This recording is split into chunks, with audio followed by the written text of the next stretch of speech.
मध्य प्रदेश में निकाय चुनाव का पहले चरण का मतदान हो चुका है और दूसरे चरण के मतदान के लिए दोनों ही राजनीतिक दल सरगर्मी पे है। दोनों राजनीतिक दल अपनी अपनी ताकतें झोंक रहे हैं और इस वक्त मैं मौजूद हूँ ओबेदुल्लागंज में।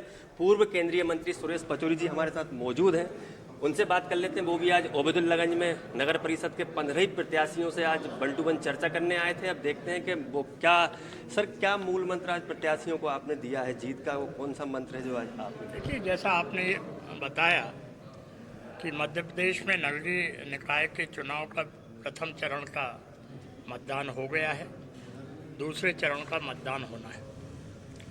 ये जो नगरीय निकाय चुनाव है ये बहुत महत्वपूर्ण है। महत्वपूर्ण इस मायने में है कि इससे आगे आने वाले विधानसभा चुनाव और लोकसभा चुनाव यानी 2023 और 2024 की दशा और दिशा तय होगी।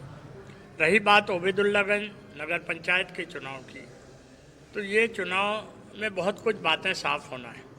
ओबेदुल्लागंज की समस्याएं पिछले कई वर्षों से हैं, चाहे सफाई की बात हो, चाहे पीने के पानी की व्यवस्था की बात हो, चाहे विद्युत व्यवस्था की बात हो, चाहे कर की बात हो।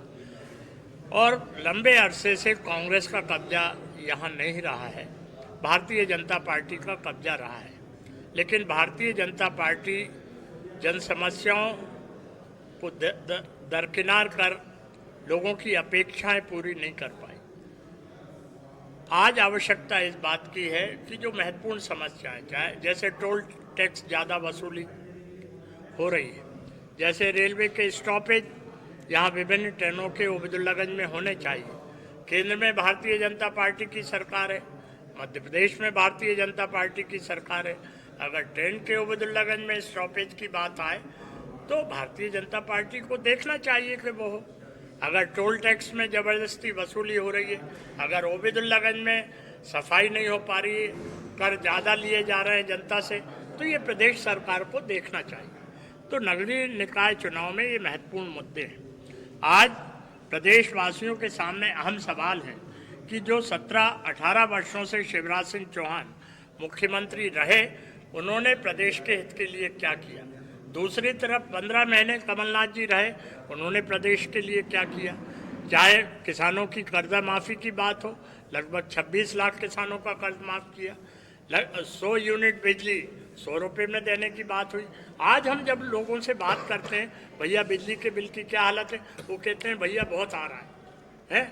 आज हम जल कर की बात करते हैं, बोले भैया बहुत वसूल किया जा रहा है। कानून व्यवस्था बिगड़ी हुई है।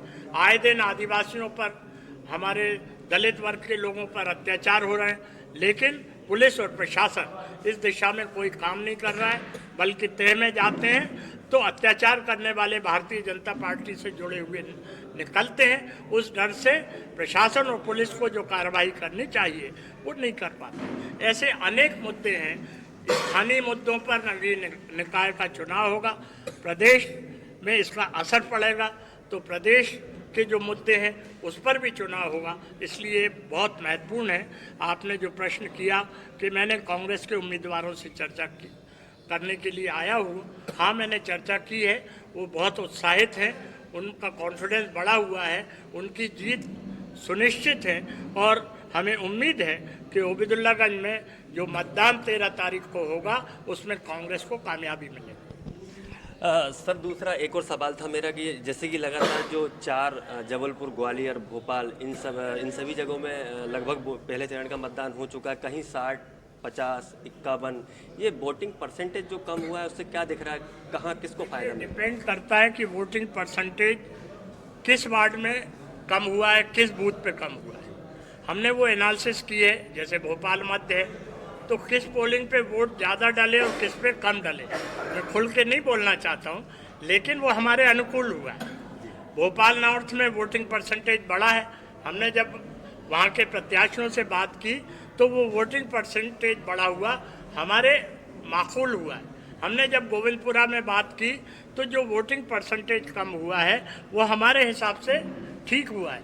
तो अगर हम एनालिसिस करें तो टोटल वोटिंग परसेंटेज जो पूरे भोपाल म्यूनिसिपल कॉरपोरेशन एरिया का जो है वो हमारे पक्ष में है। और हम बता सकते हैं कि जो भोपाल की हमारी मेयर की उम्मीदवार हैं उनमें और भारतीय जनता पार्टी की उम्मीदवार में जब हम तुलनात्मक विश्लेषण करते हैं, क्योंकि अब चुनाव हो गया तो इसको राजनीतिक दृष्टि से नहीं देखा जाए, उससे हमारे मीडिया के भी लोग सहमत हैं और वहाँ के मतदाता भी सहमत हैं कि अगर कैंडिडेट की बात की जाए तो हमारी कैंडिडेट बेहतर रही है, अनुभवी रही है, पढ़ी लिखी रही है, वो गली गली से भोपाल से वाकिफ रही है। जो दूसरी कैंडिडेट है वो 2 बार पार्षद का चुनाव हार चुकी है।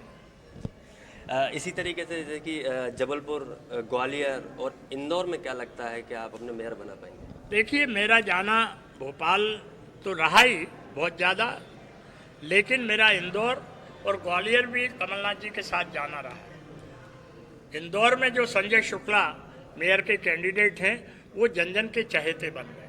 खासतौर से कोविड के समय उन्होंने अपनी तरफ से रेमडेसिविर इंजेक्शन दिए, कोविड से उबरने के लिए अपनी तरफ से उन्होंने जो है दवाइयाँ वितरित की, अपनी तरफ से वहाँ शादी विवाह होता है, कैसा भी समय होता है, अपनी तरफ से वो मदद करते हैं। लोगों ने कहा कि अलग चमत्कार है कि यहाँ का जो विधायक है वो हमारे सुख के मौके पर, गमी के मौके पर, हमारी परेशानी के मौके पर हमारे बीच खड़ा रहता है, हम क्यों ना उसको वोट करें। तो संजय शुक्ला एक ऐसा उम्मीदवार सामने मेयर के रूप में आया है जो वहाँ के मतदाताओं का चहेता बन गया था, उसकी जीत सुनिश्चित है। ग्वालियर में शोभा जी वहाँ उम्मीदवार हैं, शोभा शिखरवार, वो पार्षद भी रह चुकी हैं, वो वहाँ के हर चप्पे चप्पे से वाकिफ हैं, लोगों के बीच में परिचित हैं। और जब वहाँ हमारी मीटिंग हुई, बहुत सफल मीटिंग हुई। कमलनाथ जी ने जो वार्तालाप वहाँ बुद्धिजीवियों से किया, दूसरे वर्ग से किया, वो बहुत सफल रहा है। मैं ये कहना चाहता हूँ कि इस बार जो हमारे मेयर के उम्मीदवार अलग अलग नगर निगम में कमलनाथ जी ने तय किए, वो उपयुक्त उम्मीदवार रहे और जीतने वाले रहे। सर, कल शिवराज जी ने कमलनाथ जी पे एक पलटवार किया है, जो प्रशासन को धमकी देने वाली बात कही है उस पर उन्होंने पलटवार किया है। भाई बात बड़ी साफ है, अगर बीएलओ ने पर्ची सब जगह नहीं बांटी तो इसके लिए दोषी कौन है? हर वार्ड से खबर आई कि पर्ची नहीं बटी, यहाँ तक कि उनके स्पोक्समैन ने, मिस्टर वाजपेयी ने ट्वीट किया, हितेश वाजपेयी ने, कि पर्ची नहीं बटी। तो ये हम थोड़ी कह रहे हैं, ये तो उनके स्पोक्समैन भी कह रहे हैं। अगर बीएलओ ने पर्ची नहीं बांटी जो सही है, इसके लिए दोषी कौन है? अगर कहीं पोलिंग बूथ पर भारतीय जनता पार्टी के लोग अंदर तक घुस गए जबकि उन पर पाबंदी थी और उनके वीडियो बने, तो उसके लिए दोषी कौन है? निश्चित रूप से प्रशासन को इस पर अंकुश लगाना था। अगर उनको इंगित किया जा रहा है तो शिवराज सिंह जी को तो उसे गंभीरता से लेना चाहिए, बजाय उनका बचाव करने की। अगर बचाव कर रहे हैं, इसका मतलब ये है कि उनका इशारा था कि जो भाजपा के हैं वो कानून तोड़ते हैं तो तोड़ने दो, और कांग्रेस के जो है उन्हें पोलिंग बूथ से दूर करो। अब कोई एक रैली, जैसे कि कल मुख्यमंत्री की सभा ओबेदुल्लागंज में हुई है, और क्या कांग्रेस की तरफ से कोई बड़ी सभा हो सकती है यहाँ पे? पार्टी को तय करना।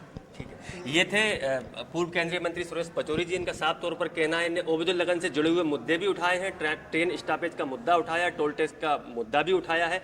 कहीं ना कहीं इन्होंने दावा किया है कि नगर निगमों से लेके ओबेदुल्लागंज नगर परिषद भी कांग्रेस जीतेगी। कैमरामैन करण महेश्वरी के साथ देवेंद्र चौहान, बंसल न्यूज, ओबेदुल्लागंज।